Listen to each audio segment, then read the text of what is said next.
이 한 주간도 주님의 은혜와 평강이 여러분의 삶 속에 흘러넘치시기를 축원합니다. G.O.D라고 하는 대중가요 남성 그룹이 있습니다. 길이라고 하는 노래를 불렀습니다. 대중가요 가사치고는 썩 괜찮은 가사여서 일부분만 제가 잠시 여러분께 소개해드립니다. 내가 가는 이 길이 어디로 가는지, 어디로 날 데려가는지, 그곳은 어딘지 알 수 없지만 오늘도 난 걸어가고 있네. 사람들은 길이 다 정해져 있는지 아니면 자기가 자신의 길을 만들어 가는지 알 수 없지만 이렇게 또 걸어가고 있네. 나는 왜 이 길에 서 있나? 이게 정말 나의 길인가? 이 길의 끝에서 내 꿈은 이루어질까?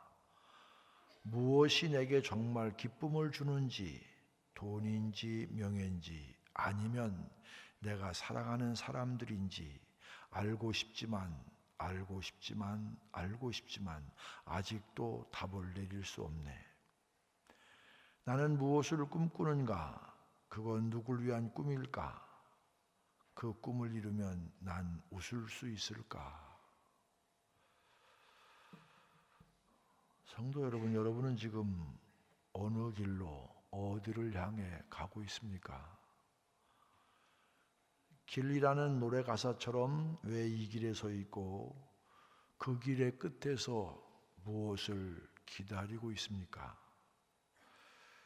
우리는 돌아보아야 합니다. 나는 과연 바른 길을 가고 있는지, 그리고 지금 걷는 길이 어디를 향한 길인지를 꼼꼼히 따져보아야 합니다. 무엇보다 그리스도인은 주님이 예비하신 길을 걸어야 합니다. 오늘의 본문은 주님이 섭리하시고 인도하신 길을 끝까지 걸어온 바울 사도의 이야기입니다. 그의 길 끝에는 바로 주님께서 계획하시고 자신도 그토록 소원했던 로마가 기다리고 있었습니다.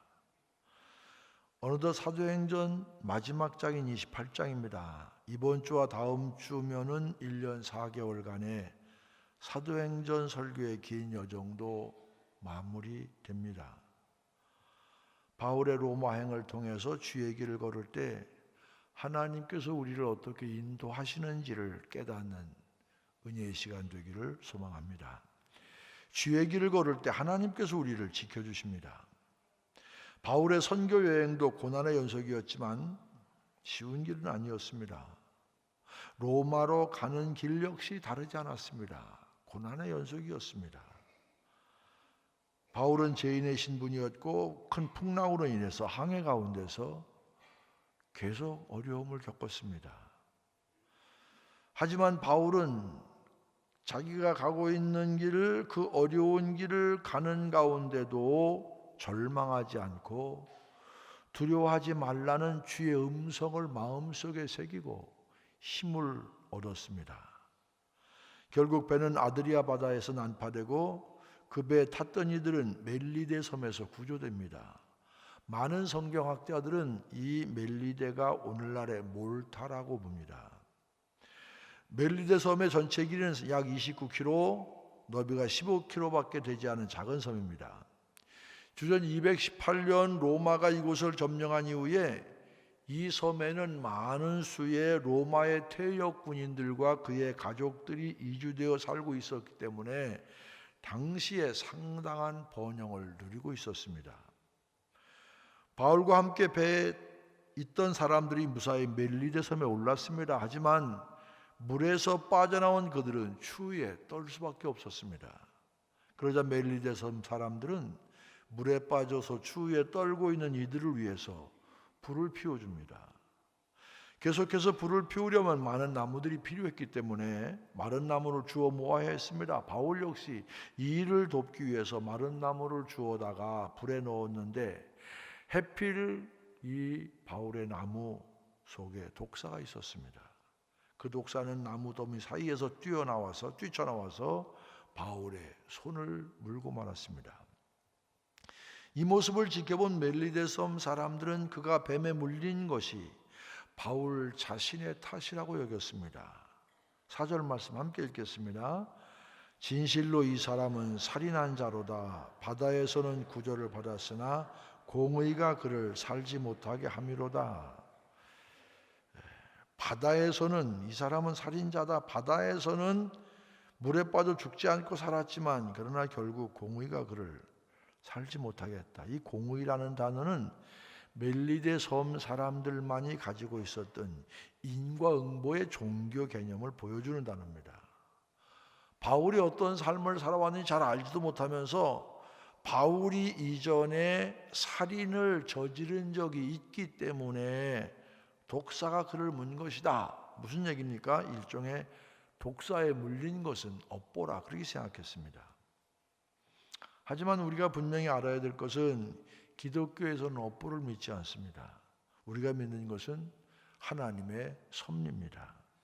우리의 삶 가운데 일어나는 일은 우리의 삶을 이끄시는 하나님의 섭리 가운데 일어나는 것입니다. 결국 바울이 어떻게 되었습니까? 바울이 뱀을 떼어 불에 던진 후에 아무런 상함이 없었습니다. 그러자 바울을 살인자라고 생각했던 멜리데 섬 사람들의 생각이 바뀌었습니다. 6절 같이 읽습니다. 시작. 그들은 그가 붙든지 혹은 갑자기 쓰러져 죽을 줄로 기다렸다가 오래 기다려도 아무 이상이 없음을 보고 돌이켜 생각하여 말하되 그를 신이라 하더라. 이들의 생각, 바로 이 살인했기 때문에 독사에 물려서 금방 죽을 줄 알았는데 기다려도 멀쩡하니까 뭐래? 돌이켜 생각하되. 돌이켜 생각을 바꿨어요. 아, 바울이 신이다. 바울이 신이었기 때문에 이런 기적이 벌어졌습니까? 아니죠. 하나님께서 바울을 지키셨기 때문에 바울이 독사에 물려도 해를 받지 않았습니다. 예수님께서는 마가복음 16장 17절 18절에서 약속하셨습니다. 믿는 자들에게는 이런 표적이 따르리니 곧 그들이 내 이름으로 귀신을 쫓아내며 새 방언을 말하며 뱀을 집어 올리며 무슨 독을 마실지라도 해를 받지 아니하며 병든 사람에게 손을 얹은즉 나으리라. 어떤 이들에게 이런 표적이 따른다고요? 주님의 이름으로 세상 가운데 나가는 자, 주님의 이름으로 주의 일을 행하는 자들에게 하나님이 이런 위기 속에서도 보호하시고 지키신다, 이 말입니다. 여러분, 성경을 읽을 때 잘 읽어야 돼요. 어떤 사람은 성경은 하나님의 말씀이기 때문에 1.1획도 틀린 것이 없다 그래서 성경을 글자 그대로 읽다가 먼저 가는 사람 봤어요. 제가 신학교 다닐 때 실제 있었던 신문에 난 얘기입니다. 누가 이 성경을 읽고 정말 믿음이 좋았는지 독을 마셨대. 어떻게 됐겠어요? 난 그 사람이 믿음이 어떤 사람인지 알지 못하지만 분명한 것은 그 사람 죽었어요. 이런 위기 속에서도 하나님이 지키신다는 것이지 실제 독 먹어도 괜찮다는 얘기 아니에요. 오늘 절대 집에 가서 독을 먹지 마시기 바랍니다. 믿음 좋은 척 하지 마세요. 위기 속에서 주님의 이름으로 주의 일을 감당할 때 어떤 경우라도 주님이 동행하시고 함께 해주신다, 이 얘기입니다. 세상 속에서 주님의 이름을 전하며 악한 권세와 싸우는 자들을 우리 주님께서 동행하시고 지켜주신다, 이 얘기입니다. 2001년 9.11 테러로 세계무역센터가 붕괴될 때 일어난 일입니다. 건물이 붕괴된 후에 마지막 생존자가 있었습니다. 27시간 만에 구조된 지넬 거즈만이라고 하는 흑인 여성이었습니다. 64층에서 근무하던 그녀는 사고가 나서 재빨리 밑으로 밖으로 나가야 되니까 64층에서 13층까지 내려왔을 때 큰 경운과 함께 건물이 무너졌어요. 그래서 건물이 무너지면서 매몰됐습니다. 건물 더미에 깔린 그녀는 공포에 휩싸이게 됐습니다. 자, 이제 64층에서 13층까지 어떻게 내려 도망왔는데 건물이 무너져서 깔려 꼼짝달싹도 못한 그 순간에 이 지넬 거즈만이 무슨 생각했겠어요? 어머니 생각이 났어요. 어머니 생각 가운데 교회에서 기도하시던 어머니를 기쁘게 해드리려고 실제로 자신은 믿음이 없었는데 믿음이 있는 것처럼 어머니 앞에서 행동했던 생각이 떠올랐습니다. 그동안 하나님을 멀리하고 살았지만 마음을 가다듬고 그녀는 기도하기 시작했습니다. 하나님, 저는 하나님을 믿지 않았습니다. 오히려 하나님을 탓하며 살았습니다. 그러던 제가 지금 하나님께 도움을 구합니다. 그 순간입니다. 무너진 틈 사이에 희미한 불빛이 들어왔습니다. 하지만 움직일 수가 없었습니다. 날이 어두워지자 다시 이 여인은 기도합니다. 하나님, 가까이 계셔 주세요. 제 곁에 머물러 주세요. 잠이 들었던 눈을 떴을 때 다시 희미한 불빛이 들어왔습니다. 그녀는 또 기도했습니다. 하나님, 이곳을 빠져나가지 못할지 모릅니다. 기적이 없이는 안 되겠지요? 하지만 저는 하나님을 만났습니다. 그것이 중요한 기적입니다. 이제는 하나님의 뜻대로 되기를 원합니다. 기도가 끝나고 무슨 소리가 들려왔습니다. 소리가 나는 곳을 향해 지넬 거즈만이 외쳤습니다. 누구세요? 다리가 끼어 움직일 수가 없어요. 도와주세요. 다시 소리가 들려왔습니다. 불을 비추고 있는데 보입니까? 안 보여요. 제 손이 보이나요? 간신히 뻗은 손을 누군가 잡는 것을 느꼈습니다. 누구세요? 걱정 마세요. 곧 구조될 겁니다. 제 이름은 폴입니다. 그녀가 구조되는 순간까지 폴은 말을 건네며 이 여인에게 용기를 주었습니다. 얼마 후 구조된 그녀는 인터뷰가 끝난 후에 구조대원들을 만나게 되었습니다. 폴이라고 하는 구조대원이 어디에 있느냐고 물었지만 구조대에 그런 이름을 가진 사람은 찾을 수가 없었습니다. 하지만 지넬 거즈만은 확신할 수 있었습니다.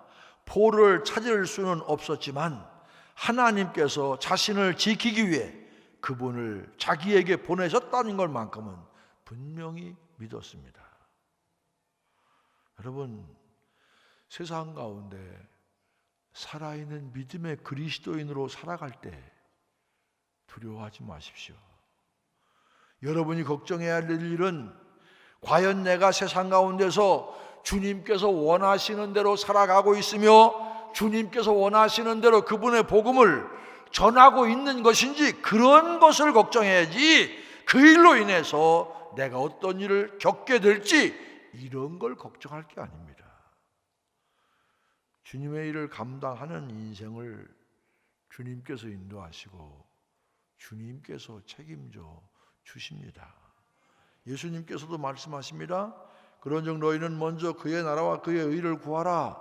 그리하면 이 모든 것을 너희에게 더하시리라. 우리가 주님의 길을 걸어갈 때 분명 주님께서 우리를 지키십니다. 우리는 바울의 여정을 통해서 위기의 때에도 난파의 때에도 옥중에서도 죽음 앞에서도 바울을 끝까지 지키는 주님을 보았지 않습니까? 우리를 보호하시고 광명의 길로 인도하시는, 우리가 주님의 길을 걸을 때, 믿음의 길을 걸을 때, 살아있는 믿음을 가지고 살아갈 때 우리를 보호하시고 광야의 길로 인도하시는 주님 말씀을 믿고 끝까지 주님의 길을 걷는 성도 여러분 되시길 주님의 이름으로 축원합니다. 또 하나, 주의 길을 걸을 때 만남의 축복이 더해집니다. 멜리데 섬에서 겨울을 나면서 석 달을 머문 바울 일행은 다시 배에 올랐습니다. 그 배는 뱃머리에 디오스구로라고 적힌 알렉산드리아 배였습니다. 이 배는 이탈리아 남단 시칠리아 섬 동쪽 해안에 있던 항구 도시 시라쿠사에 사흘을 머물고 다시 레기온으로 이동해서 하루를 지낸 후에 보디올로 향했습니다. 보디올은 오늘날 포추올리로 나폴리만에 위치한 네아폴리의 애항입니다. 보디올에 도착함으로 바울은 긴 해상 여행을 끝내고 드디어 로마를 목전에 두게 되었습니다. 이 로마까지는 불과 220km, 걸어서도 5일이면 도착할 수 있는 그런 거리였습니다. 그런데 바로 그곳에서 바울 일행들은 주의 형제들을 만날 수 있었습니다. 감사하게도 이미 그곳에 기독교 공동체가 형성되어 있었습니다. 14절에 보면은 그들의 청함을 받아 이레를 함께 머물렀다고 했습니다.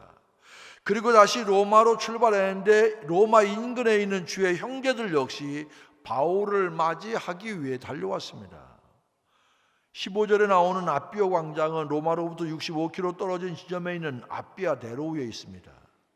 이 도로는 로마로 향하는 길 가운데 가장 오래되고 훌륭한 도로 중에 하나로서 흔히 로마 장군들이 전쟁에서 승리하고 입성할 때 열렬히 환영하던 그런 장소, 그런 곳으로 사용됐던 도로였습니다.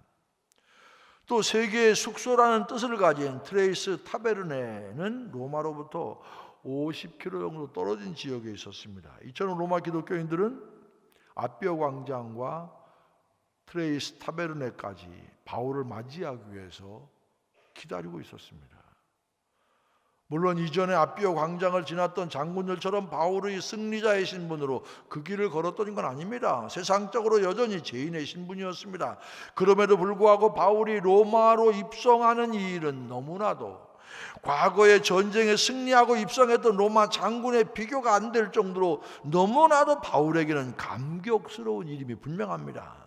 왜냐하면 바울로서는 오래전부터 로마행을 소망했고 계획했고 그리고 하나님이 그렇게 사인을 주셨어요. 사도행전 19장 21절에 바울은 이야기합니다.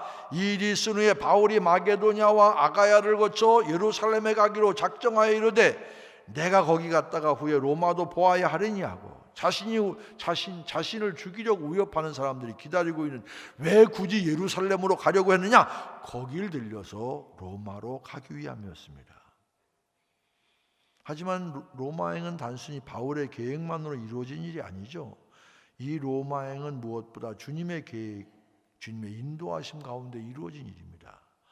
사도행전 23장 11절입니다. 같이 한번 읽겠습니다. 23장 11절 그날 밤에 주께서 바울 곁에 서서 이르시되 담대하라 내가 예루살렘에서 나의 일을 증언한 것 같이 로마에서도 증언하여야 하리라.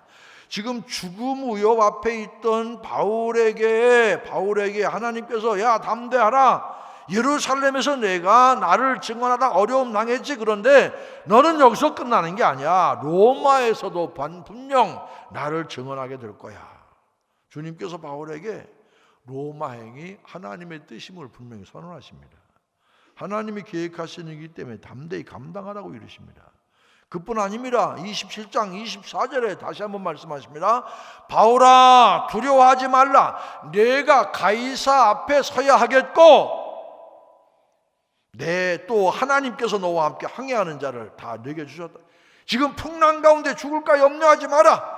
너는 반드시 가이사 앞에 서야 될 것이고 네가 가이사 앞에 서야 하기 때문에 너와 함께 항해하는 모든 사람들 다 살 것이다. 그런 얘기입니다. 로마 황제 앞에 서야 한다 분명히 말씀하십니다. 이처럼 로마행은 주님께서 인도하신 길이었습니다. 그래서 뭐라고 고백합니까? 오늘 본문 15절에 그곳 형제들이 우리 소식을 듣고 아비오 광장과 트레이스 타베르네까지 맞으러 오니 바울이 그들을 보고 뭐라고요? 하나님께 감사하고 담대한 마음을 얻으니라. 여기까지 오는 길에 수없이 죽음의 길을 걸어왔지만 그래도 하나님께 감사하고 담대한 마음을 얻었다 그랬습니다. 결국 바울이 주님의 길을 걸을 때 하나님께서는 만남의 축복을 넣으셨고 가는 곳마다 먹을 것도 목숨도 다 해결되고 또 돕는 사람들을 붙여주셨어요. 그래서 그들을 통해 바울은 하나님께 감사하고 담대한 마음을 얻었다 이렇게 고백하지 않습니까? 하나님께서는 순종으로 주님의 길을 걷는 바울의 노고를 아셨기 때문에 가는 길마다 이미 로마에 가기 전에 그곳의 믿음의 형제들을 통해서 맞으러 나오게 하시고 위로하게 하시고 격려하게 하셨습니다. 바울은 그런 하나님의 위로와 섭리에 감사하며 더욱 힘을 얻어 주의 길을 끝까지 갈 수 있었습니다. 이처럼 인생이 형통하기 위해서는 만남의 축복이 있어야 됩니다. 만남의 축복 참 중요합니다. 인생에 어떤 사람을 만나느냐에 따라서 인생이 달라집니다. 교회에 와서도 어떤 사람 만나느냐에 따라서 여러분 신앙이 달라지는 거예요. 저는 제가 일대 신앙이냐. 그래서 우리 가정 가운데 제가 첫 번째 목사예요. 그래서 참 솔직히 어려움도 많고 뭐 본 게 없잖아요. 배운 게 없잖아요. 가정에서 내가 신앙 교육을 받은 게 없어요. 그래서 내가 항상 교인들한테 좀 미안한 게 있어요. 교인들을 좀 자상하게 내가 잘 가르쳐 줘야 될 텐데 뭔가 나한테는 그런 핸디캡이 있어요. 그런데 하나님은요, 제가 좀 그런 것 같아도 제가 일대 목사니까 저에게 참 많은 축복을 해주셨는데 그 가운데 하나가 만남의 축복입니다. 저는 첫 목회부터 참 좋은 사람 많이 만났어요. 제가 만난 사람 가운데 누구 얘기하면 지금도 기억하고, 지금도 그때를 기억하면, 지금도 제가 학생 때 만난 아이들을 기억하면 저보고 목사님 그렇게 부르잖아요. 선생님 그렇게 불러요. 여러분 얼굴 보니까 저게 사실일까 그러는 것 같은데, 제가 좋은 만남에 좋은 축복을 받았지만 또 나 만나서 잘 된 사람도 많아요. 여러분 잘 안 믿으시겠지만 참 첫 목회에서도 참 이 척박한 상황 속에서 목회를 했어요. 이렇게 교인들이 많이 배우지를 못해서 성경 한 장 읽으려면 새벽기도에 15분씩 걸려요. 한 장이 있는데 그분들은 성경을 많이 읽지 못하는 대신 기도를 많이 해요. 성경 읽는데 그렇게 느리면 여러 가지 힘들잖아요. 그래도 우리 교회 주보는 그 당시에 석판 인쇄를 했어요. 아주 작은 교회인데.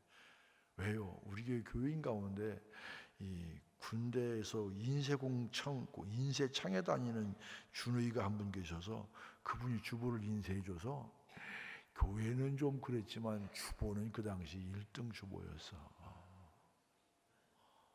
또 그렇게 어려운데도 또 그때는 나중에 그분이 초등학교 선생님 되셨는데 글을 잘 쓰고 해서 제 일을 도와줬어요. 저는 가는 데마다 참 많은 좋은 도움을 받았어요. 여러분 좋은 성품으로 자라기 위해서는 좋은 부모를 만나야 됩니다. 우리 가끔 보면 부모들이 자식들 때문에 속 썩는데 가만히 생각해 보면 자식들 때문에 속 썩는 게 아니라 자기 자신을 돌아봐야 돼요. 제가 성격이 좀 깐깐하잖아요. 보기보다는 깐깐합니다. 큰아이가 학교 다닐 때 주말에 내려오면 제가 모아놨다가 한 20분쯤 잔소리를 합니다. 넌 이것도 마음에 안 들고 이것도 고쳐야 되고 다 얘기하면 가만히 있다가 아빠 내가 생각해도 그거 나 싫어요. 나 그거 나도 마음에 안 들어요. 그런데 그거 다 아빠 닮은 거 아닙니까? 그러는데 가만히 생각해 보니까 맞아. 그 말이 맞아. 그 아들 탓할 거 없어. 그거 다 보니까 걔 말이 맞더라고요. 그래 그다음부터는 내가 얘기하는 걸 좀 꺼려요. 이게 내 탓인가 보다. 이게 내 모습이지. 여러분 그러니까 부모들이요 이제는요 자기 자신을 위해서 신앙생활 잘할 생각하지 마시고요. 아이들을 위해 신앙생활 잘할. 왜 아이들이 보는 게 그거 아닙니까?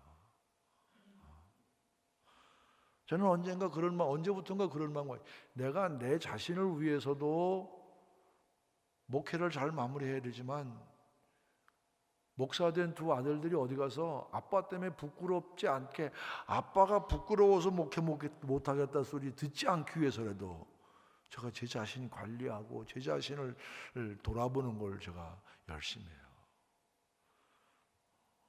좋은 가정을 꾸리기 위해서 좋은 배우자 만나야 됩니다. 좋은 부모로 자라기 위해서 좋은 스승 만나야 됩니다. 사업에 성공하기 위해서 좋은 사업 파트너 만나야 됩니다. 신앙이라고 다를까요? 아닙니다. 신앙도 마찬가지입니다. 어떤 사람 만나느냐에 따라서 우리 신앙도 달라지기 마련입니다. 어떤 사람 만나면 계속 까칠해, 계속 똑같은 얘기해. 여러분이 그렇게 말한다고 고쳐지는 게 아니야. 말하는 여러분 자신은 얼마나 당당해. 그리 당당할 수 있어요? 제가요, 모르는 것 같이 가만히 있지만요, 알 건 다 알고 지내요. 말을 안 하는 것뿐이지.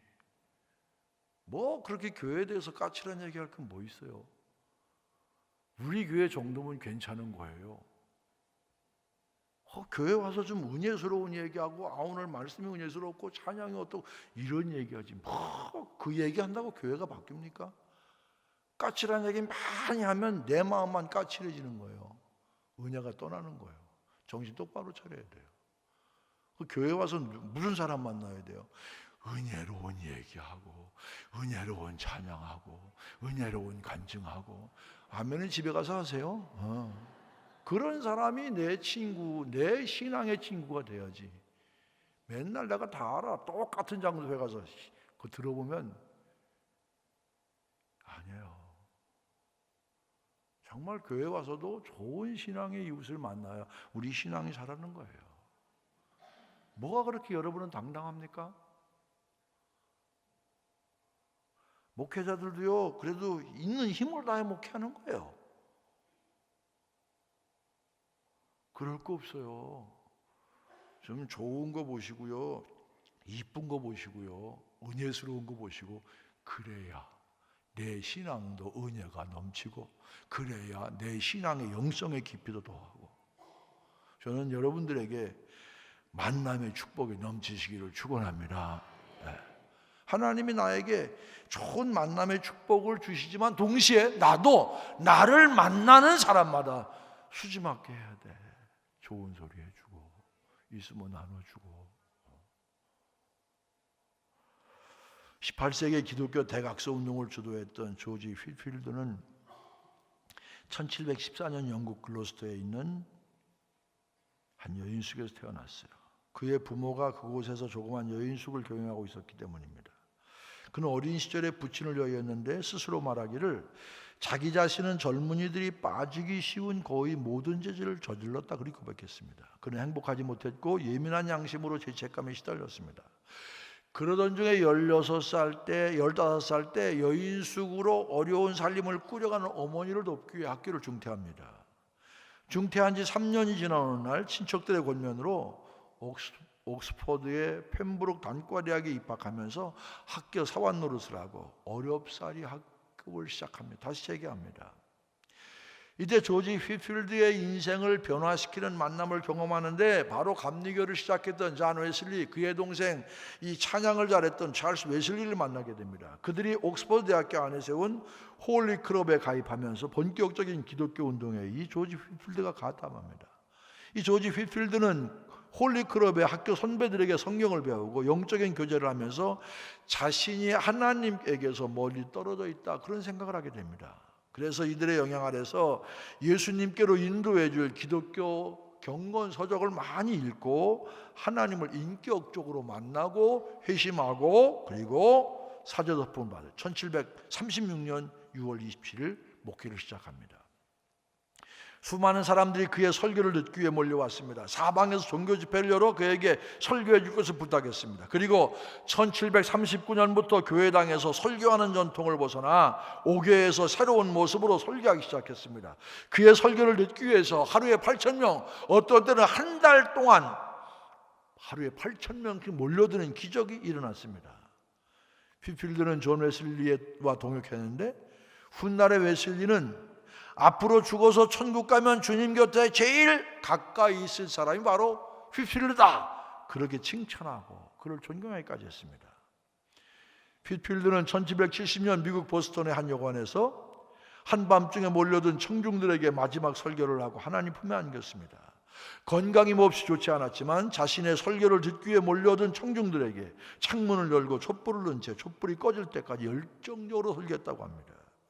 그리고 1770년 11월 11일 필필드의 생전 유언에 따라 그의 친구 잔 웨슬리가 눈물로 장례식 설교를 합니다. 설교할 때 웨슬리가 이렇게 말합니다.